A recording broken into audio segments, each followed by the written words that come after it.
Hello students, आपका 6 number chapter था the Dussehra festival. Next आपका चैप्टर है who will play with me. इसका हिंदी अर्थ होता है मेरे साथ कौन खेलेगा। अब डिस्कस करते हैं क्वेश्चन अपने। What do you like more, to study और टू प्ले। आपको सबसे ज़्यादा क्या पसंद है, स्टडी और प्ले। तो क्या पसंद होना चाहिए? You like both studying as well as playing. आपको स्टडी भी लाइक होनी चाहिए, साथ खेलने के साथ साथ। What will happen if you spend all of your time on playing and don't study? क्या होगा जब आप अपना सारा टाइम खेलने में बिता देंगे एंड स्टडी नहीं करेंगे? If you spend all of your time on playing and don't study, you will fail in the exam. आप अपने एग्ज़ाम में क्या हो जाओगे? फेल हो जाओगे। तो स्टार्ट करते हैं अपने स्टोरी को। This is a story about a boy who does not like to study at all.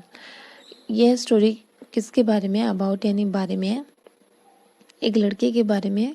Who does not like to study at all, जो कि पढ़ना पसंद नहीं करता है।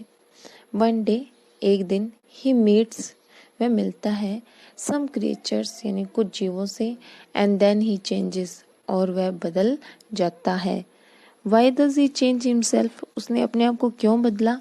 लेट्स फाइंड आउट, चलो पता लगाते हैं। देखिए गार्डन में जो बैठा है कौन है ये? This is Rohit. He does not like his studies, यह स्टडी पसंद नहीं करता है। ऑल ऑफ हिज फ्रेंड्स, उसके जो सारे फ्रेंड्स हैं, go to school daily, school जाते हैं रोजाना, but he does not go there, लेकिन वह वहाँ नहीं जाता। He wanders here and there, वह इधर से उधर घूमता रहता है। वांडर्स यानी कि होता है घूमना। One day he goes to the garden, एक दिन वो कहाँ जाता है? गार्डन। नियर हिज हाउस, जो कि कहाँ होता है? उसके घर के पास होता है। He finds no other children, उससे वहाँ पर कोई भी बच्चे नहीं मिलते। In the garden to play with, उसके साथ खेलने के लिए वहाँ कोई भी बच्चे नहीं मिलते। He sits on A bench, वह एक बेंच पर बैठ जाता है। Under the big banyan tree, जो कि किसके नीचे होता है? एक बरगद के पेड़ के नीचे होता है। आफ्टर सम टाइम, कुछ टाइम के बाद, ही नोटिस अ पिकॉक, वह किसको नोटिस करता है? देखता है एक पिकॉक को। Dancing near the flower beds, flower beds होता है फूलों की क्यारियों, फूलों की क्यारियां होती है ना, उसके पास डांस कर रहा होता है। Rohit walks to the peacock, Rohit peacock के पास जाता है। एंड सेज टू हिम, और उससे कहता है, will you play with me, क्या तुम मेरे साथ खेलोगे? The peacock says, I am busy, मैं क्या हूँ? मैं व्यस्त हूँ। बिजी यानी व्यस्त हूँ। आई एम डांसिंग, मैं डांस कर रहा हूँ। So I can not play with you, इसलिए मैं तुम्हारे साथ नहीं खेल सकता। Then Rohit meets a dog, Rohit एक डॉगी से मिलता है। ही आस्क हिम, वह उससे पूछता है, will you play with me, क्या तुम मेरे साथ खेलोगे? The dog says, I am busy, I am looking after my masters house, मैं मेरे मालिक के घर की देखभाल कर रहा हूँ। So I can not play with you, इसलिए मैं तुम्हारे साथ नहीं खेल सकता। He happens to see a parrot, फिर वो आगे किस किस को देखता है? पैरट को, तोते को, क्रो को, कौवे को, स्पैरो, गौरैया को, एंड हॉर्स, घोड़े को देखता है। ही आस्क देम, वह उनसे पूछता है द सेम क्वेश्चन, वही एक जैसा क्वेश्चन पूछता है, will you play with me, क्या तुम मेरे साथ खेलोगे? अब सबका आंसर क्या होता है? वी आर बिजी, हम क्या हैं? व्यस्त हैं। We have many things to do, हमारे पास बहुत काम है करने को। We can not play with you, हम तुम्हारे साथ नहीं खेल सकते। दे रिप्लाई, उन्होंने जवाब दिया। This has a great impact on Rohit, इससे क्या होता है? इम्पैक्ट यानी प्रभाव पड़ता है रोहित पर, इससे रोहित पर बहुत ज़्यादा प्रभाव पड़ता है। ही सेज टू हिमसेल्फ, वह अपने आप से कहता है, all of them are busy, सारे के सारे क्या है? बिजी है। देयर आर डूइंग समथिंग, वे कुछ ना कुछ कर रहे हैं। इट इज़ ओनली आई वो एम नॉट वर्किंग, यह सिर्फ मैं हूँ जो कि कार्य नहीं कर रहा हूँ।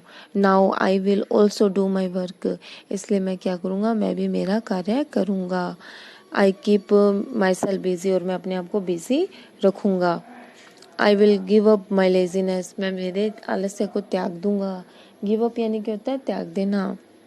ही रिटर्न्स होम, वह घर आता है। And decide to go to school daily, और रोजाना स्कूल जाने का सोचता, निश्चय करता है। डिसाइड यानी निश्चय करना। ही स्टार्ट स्टडिंग अटेंशनली, वो ध्यान लगाकर स्टडी करने लग जाता है। एंड कंप्लीट्स, और पूरा करता है हिज होमवर्क ऑल्सो, वह अपना स्टडी भी ध्यान लगाकर करता है और अपने होमवर्क को कंप्लीट करता है। ही लर्न्स हिज लेसन्स रेगुलरली, वह अपने पाठों को भी नियमित रूप से याद करता है। इन द इवनिंग, शाम को, he goes to the play ground and finds his friends there, शाम को वह कहाँ जाता है, प्ले ग्राउंड जाता है और वहाँ उससे अपने फ्रेंड्स मिलते हैं। He plays with them for about an hour, वह उनके साथ 1 घंटे तक खेलता है। आफ्टर रिटर्निंग होम, घर आने के बाद, ही टेक्स हिज डिनर, वह अपना खाना खाता है। एंड देन रिवाइजेज वट, रिवाइज यानी दौरान करता है, what he studied at school, की उसने स्कूल में क्या पढ़ा था। With this change in his behaviour, उसके स्वभाव में ऐसा चेंज देखकर, he is now liked by everyone, उसे सबके द्वारा पसंद किया जाने लगता है। हिज टीचर्स प्रेज हिम, उसके जो टीचर्स हैं वो उसकी सराहना करते हैं। For his punctuality and his parents feel proud of him, और उसके पेरेंट्स को उसके लिए गर्व महसूस होता है।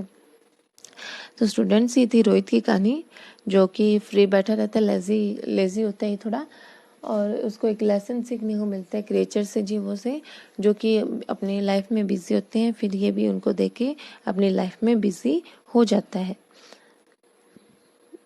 वांडर यानी क्या होता है, to walk slowly often without any purpose, यानी इधर उधर घूमना। इम्पैक्ट यानी क्या होता है, a powerful effect. Give up यानी त्याग देना, टू स्टॉप डूइंग और doing something. Laziness, the quality of being unwilling to work. Decide, to think carefully and choose what to do, यानी ध्यान लगाकर सोचना और चूज करना कि हमें क्या करना है, निर्णय लेना। अटेंशनली यानी केयरफुली, ध्यान लगाकर। रिवाइज यानी to study again something you have already learn, यानी दोहराना। Punctuality, the habit of not getting late, यानी एक ऐसी हैबिट, एक ऐसी आदत लेट ना होने की, यानी समय पालन।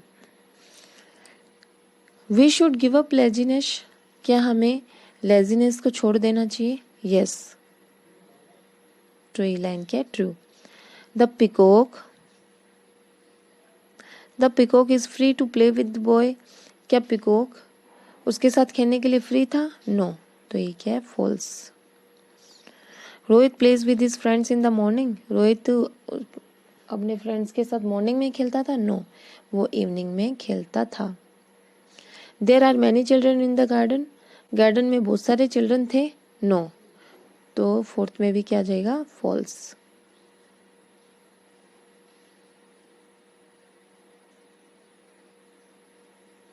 नेक्स्ट क्वेश्चन है, चूज द करेक्ट अल्टरनेटिव। एक पंक्चुअल क्या करता है? Does not miss his school, does not work on time, does not miss use things, does not waste his time. तो एक पंक्चुअल बॉय होता है जो समय का पाबंद होता है, वो क्या नहीं करता? Does not miss his school, अपना स्कूल कभी मिस नहीं करता। Who is not willing to work, काम कौन नहीं करना चाहता था? तो काम रोहित नहीं करना चाहता था। Laziness is dash for us, laziness is bad for us.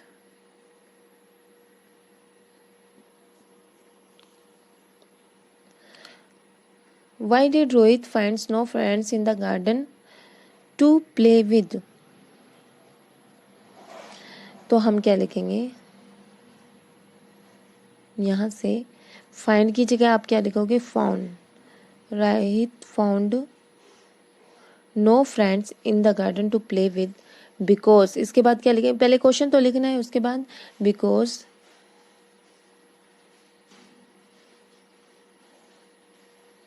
They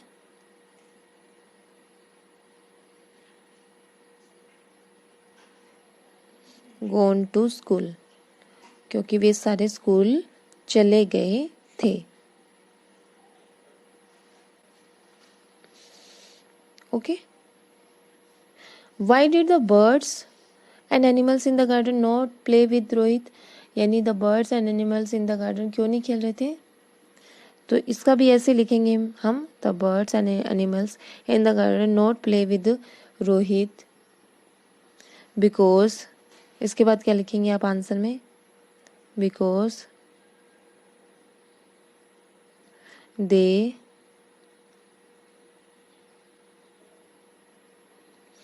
were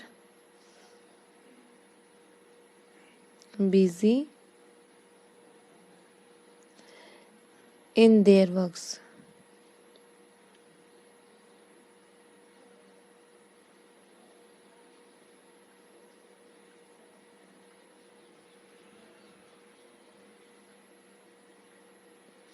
In the end of the story, Rohit's parents were happy with him. Why? क्यों खुश थे? तो हम क्या लिखेंगे? In the end of the story, Rohit's parents were happy with him. यहाँ तक वापस आपको लिखना है आंसर में, because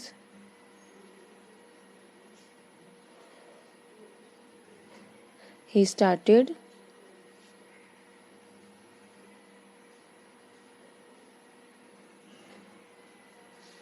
to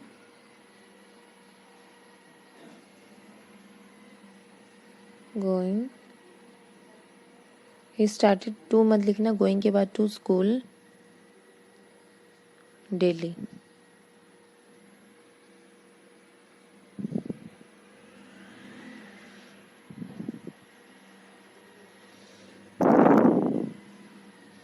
अपने को यहाँ फादर का अपोजिट लिखना है। फादर का अपोजिट क्या होता है? Mother, MOTHER, mother. अंडरलाइन कर रखा है ना फादर। मॉर्निंग का क्या होता है? Evening, EVENING।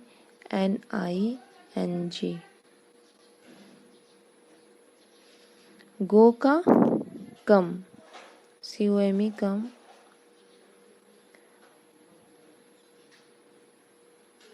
नेक्स्ट है फ्री का हो जाएगा बिजी। फ्री का क्या हो जाएगा? Busy, BUSY, busy.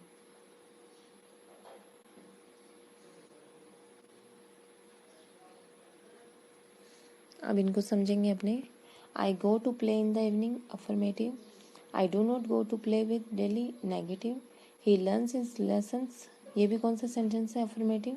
He does not learns his lesson, ये है negative. We go to school regularly, affirmative.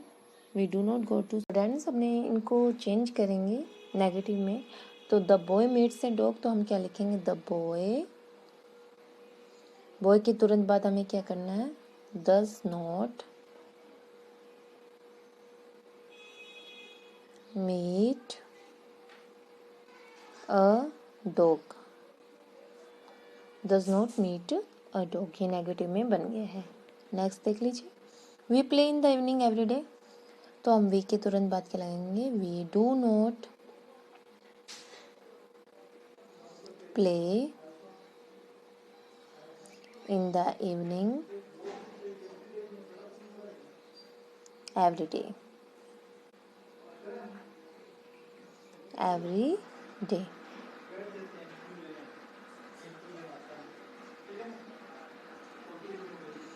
Mohan Mohan क्या करता है? 10 यानी करता है इस होमवर्क डेली, तो हम क्या लिखेंगे? मोहन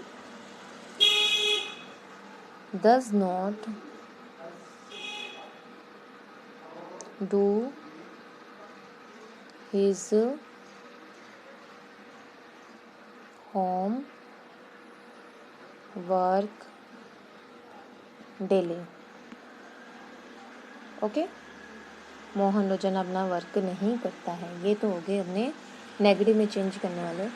एक्टिविटी 5 में आपका एक पैराग्राफ है जिसे अपने ग्रामर की नोटबुक में करेंगे। ओके, नेक्स्ट लेसन में अपने लेसन नंबर 8 को रीड करेंगे। ये इतना वर्क है जो आपको अपनी बुक में करना है, और बाकी नोटबुक में करने के लिए आपके पास क्वेश्चन आंसर एंड आपकी ग्लोसरी है, और पैराग्राफ जो है आपको इंग्लिश ग्रामर की नोटबुक में करना है। Okay students, have a good day. Thanks for watching this video.